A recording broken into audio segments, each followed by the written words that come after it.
folks, Kevin here. Well, it's March 7th, 2018. I'm over in the work area, which is attached to the future greenhouse. Hopefully that'll go up this spring or in summer. And attached on the west side of the building, the chicken coop and duck housing. And I'll do an update on the chicken coop and duck housing pretty soon, so you can see how the bedding's coming as well. And the trees that I put in there to overwinter. That didn't turn out so well. But over this past weekend, we ended up doing a few things. One, we had to empty out all the soilless mixture that was still in all these trays. There's piles of them all around in here.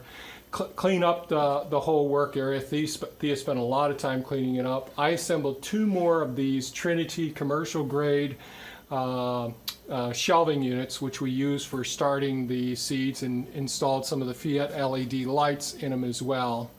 So there's going to be a little bit of fast video showing what we did over the last few days.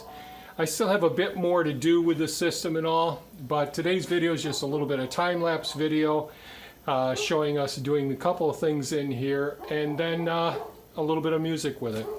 So I hope this video is entertaining and potentially stimulates some conversation and questions. If you have any questions, please leave them below and share it with your friends if you think this is of value. Thanks so much, folks, and have a great day. Bye-bye now.